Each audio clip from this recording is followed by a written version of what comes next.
Ça peut être des comportements qui bouffent la vie. Surcontrôle, perfectionnisme, syndrome de l'imposteur. Ou des phrases qui bouclent dans ta tête. J'en ai marre de me poser trop de questions. Où est ce satané bouton pause? Je ne serai jamais heureux à cause de mon cerveau.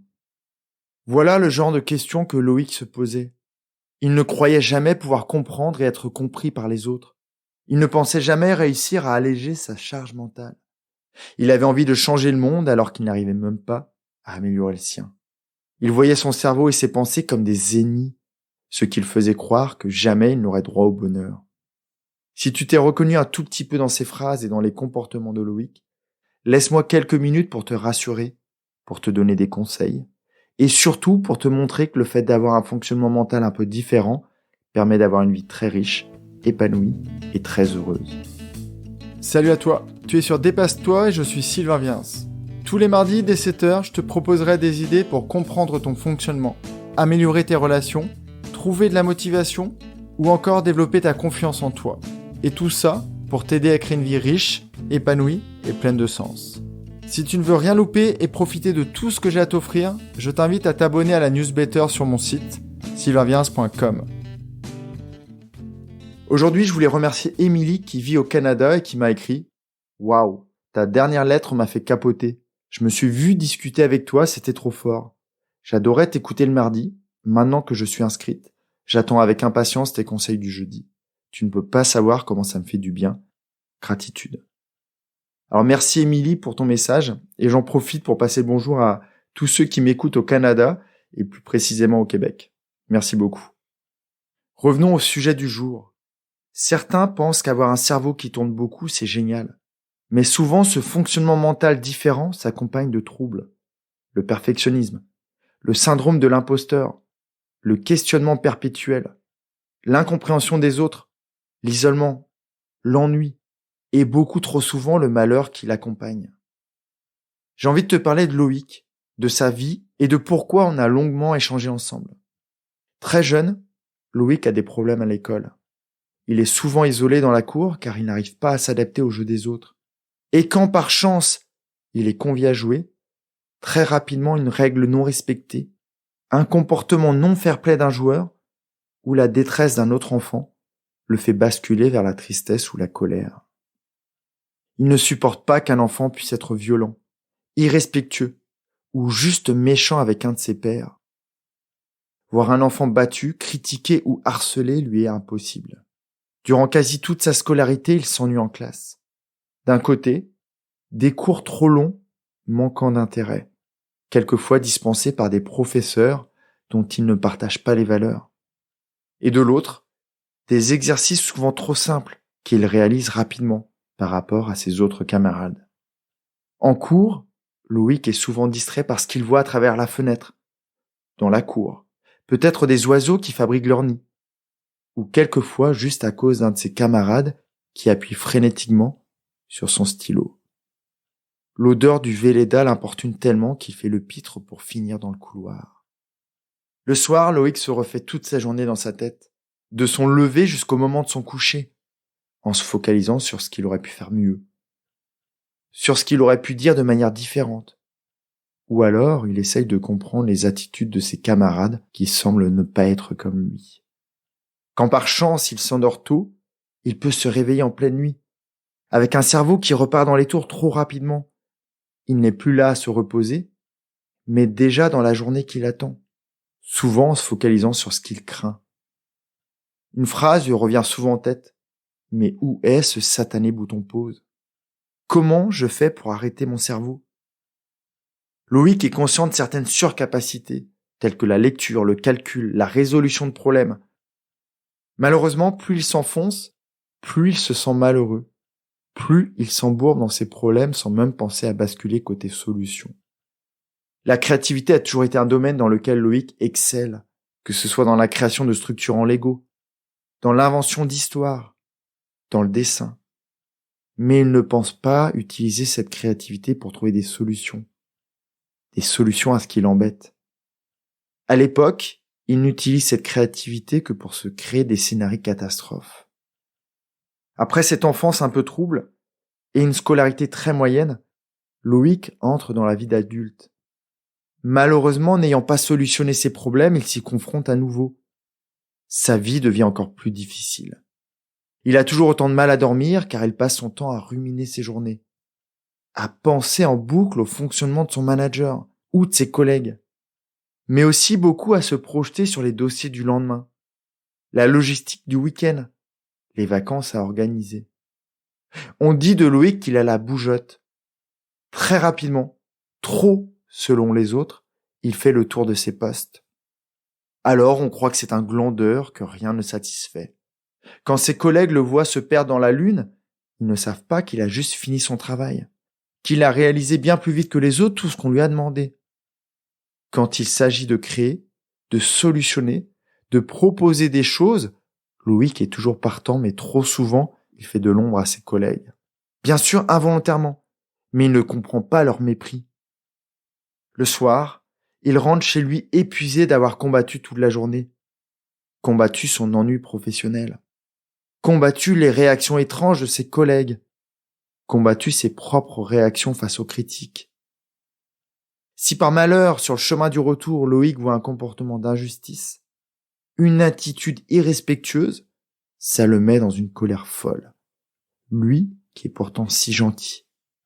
Quelquefois, heureusement, il a de bons réflexes, comme aller se balader en nature. Mais encore une fois, tout peut basculer s'il a le malheur de penser à ce que l'humanité fait endurer à la Terre.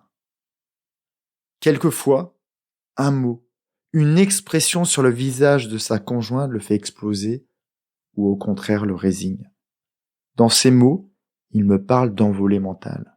Il part dans ses pensées. Il se crée des histoires plus affreuses les unes que les autres. Il me raconte entre autres une anecdote. Un jour où sa conjointe rentre chez eux en oubliant de l'embrasser.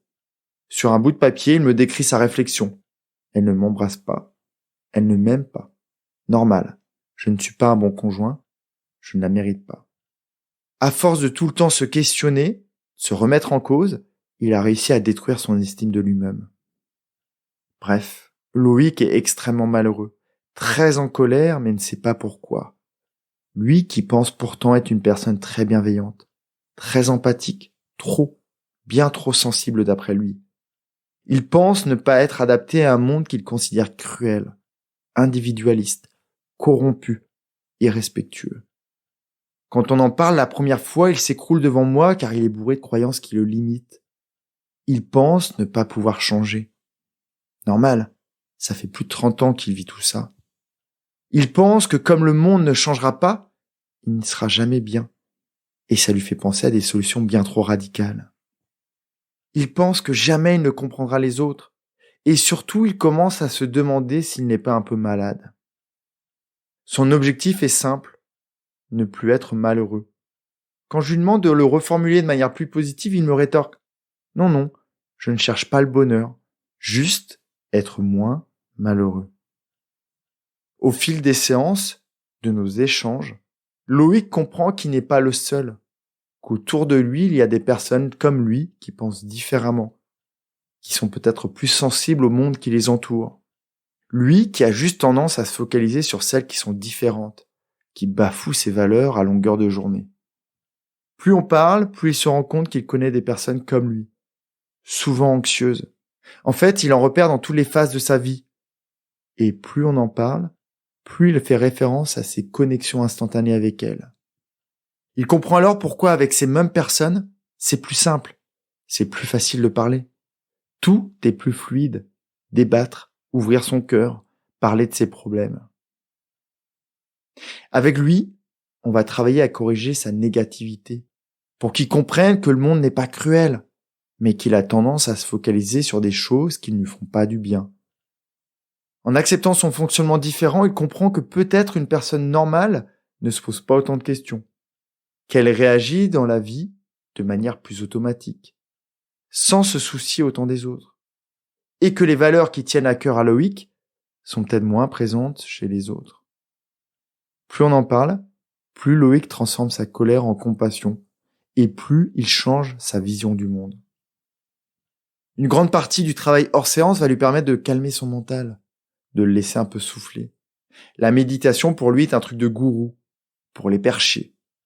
Alors, je vais lui proposer des pratiques plus informelles, qui vont lui permettre dans un premier temps de s'apaiser, de prendre conscience de ses pensées, de les laisser passer, voire de les triturer quand elles sont trop récurrentes. Loïc va aussi comprendre que bien orienter ce mental si encombrant peut permettre de trouver des solutions bien plus rapidement que la normale. Qu'en prenant un peu de hauteur sur sa situation, il est capable de comprendre des choses par lui-même. En séance, Loïc n'a aucun souci à se dissocier. Cette capacité à prendre de la distance et à comprendre au mieux chaque situation, peu à peu, il considère son mental comme un ami et non le contraire. Par exemple, au travail, il ne s'ennuie plus comme avant, car il a décidé de s'occuper, de nourrir les valeurs qu'il a découvertes. Il a la chance de pouvoir faire très rapidement ce que font les autres en beaucoup plus de temps.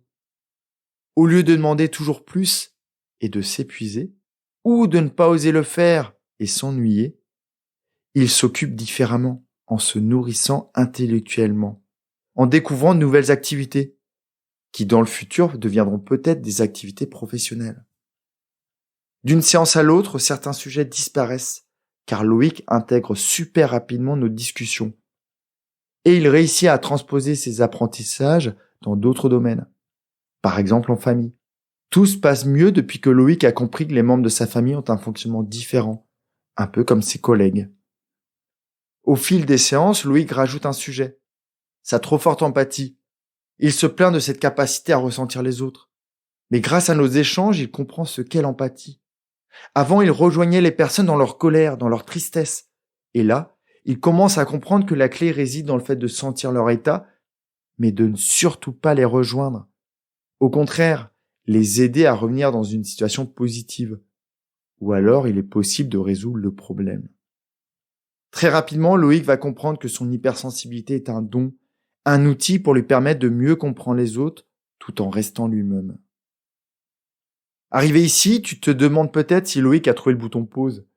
Oui, mais il ne l'utilise pas très souvent car il aime faire tourner son cerveau. Il en a repris le contrôle.